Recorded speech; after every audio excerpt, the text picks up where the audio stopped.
So, after that fun and engaging lecture, I'm just here to offer you guys a recap of what we've covered so far.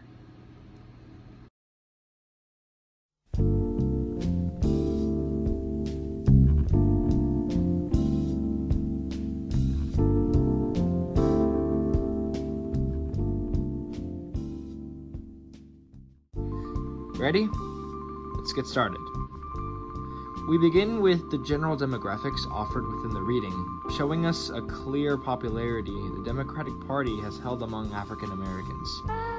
Drawing on the previous scale model we talked about, the black population rests at around an 8.5 on the 10-point scale, a far cry from equal division as opposed to other groups. This means that there's very little ground to move around in terms of political views, as the centralization and adherence to the Democratic Party are basically what allowed blacks to have that representation to a certain extent.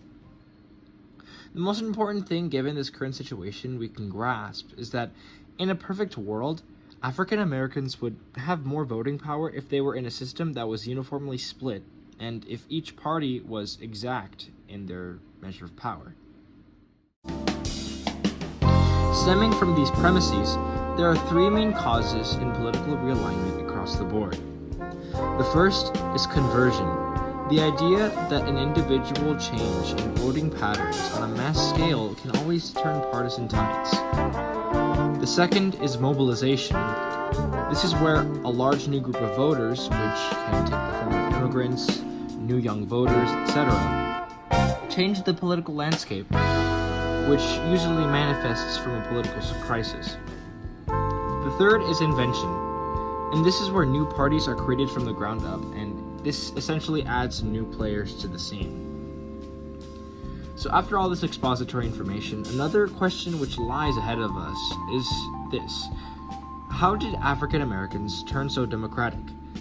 Well, the answer to this question lies in the structural changes that have been made to the Democratic and Republican parties respectively. The Democratic Party adopted many agendas which supported social reforms, and that of which assisted the black vote and population whilst combating its politics heavily characterized by regional racism. Black voter turnout increased drastically, and that there was an overperformance of black voters in that particular election cycle. But we wanted to also send a message of affirmation of how black voters saw themselves. We would convene these listening circles to talk to communities about what was it that they were concerned about, how did they see power, did they want power, and what did that look like? As for the Republican Party, the 1950s and 60s was very much dominated like figures as Barry Goldwater, who fundamentally disagreed with the Civil Rights Act, and this dealt a massive blow to Republican politics. Regardless of these changes, there also exist scenarios where possible results must be calculated in order to make a political move on the African Americans' voters' ends. Calling back to the weighing between options mentioned earlier, there are three of those.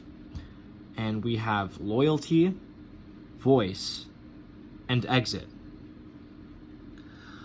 Loyalty is mostly characterized by the concept of growth in pragmatism and ideas, an appeal of sorts to a certain congregation, whether it be mutual support of beliefs or other things.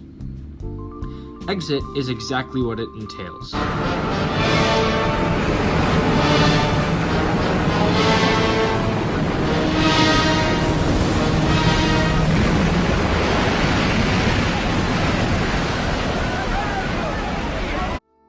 If a party's representatives' methods and beliefs don't mirror those behind it, the action would be to leave.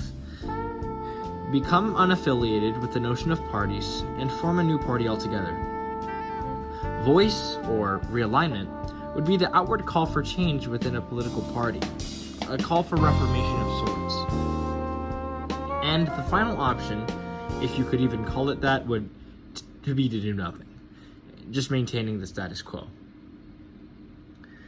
And as we covered, the trends which encompass this topic aren't too dissimilar with one another.